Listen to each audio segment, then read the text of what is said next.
శుభం భూయాత్. డిసెంబర్ 28 నుంచి జనవరి 3 వరకు మీనరాశి వారి వార ఫలితాలు ఎలా ఉన్నాయో ఇప్పుడు చూద్దాం. మీనరాశి పూర్వభద్ర 4వ పాదం, ఉత్తరాభద్ర, రేవతి. సంతృప్తికరమైన ఫలితాలను సాధిస్తారు. సమాజం మీ ప్రతిభను గుర్తిస్తుంది. సూర్యుడి అనుగ్రహం పరిపూర్ణంగా ఉంది. దశమ సూర్యయోగం ఉద్యోగ బలాన్ని ప్రసాదిస్తుంది. ఆర్థికంగా, సామాజికంగా ఉన్నత స్థానానికి చేరుకోవడానికి సరైన సమయం. వ్యాపార విజయాలకు అవకాశం ఉంది. ఖర్చుల విషయంలో జాగ్రత్త. రామనామాన్ని జపించండి. దీర్ఘకాలిక సమస్యల నుంచి ఎట్టకేలకు బయటపడతారు.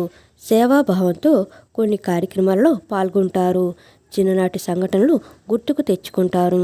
భూములు, వాహనాలు కొనుగోలు చేస్తారు. ఆర్థిక ఇబ్బందుల నుంచి గట్టెక్కుతారు. కుటుంబంలో ఉల్లాసంగా గడుపుతారు. పనులు చకచకా పూర్తి చేస్తారు. నిరుద్యోగుల యత్నాలు సఫలం కాగలవు. ఇంటా బయట మీదే పైచేయిగా ఉంటుంది.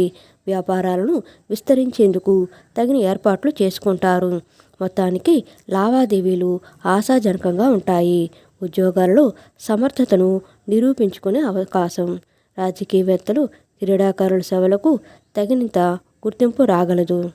హయగ్రీవ స్తోత్రాలు పఠించండి. ఫ్రెండ్స్, మా వీడియోస్ కనుక మీకు నచ్చినట్లయితే లైక్ చేయండి, షేర్ చేయండి, సబ్స్క్రైబ్ చేయండి. మరిన్ని మంచి వీడియోస్ కోసం నోటిఫికేషన్ ఆన్లో పెట్టుకోవడం మర్చిపోకండి. Please support us. Thank you so much.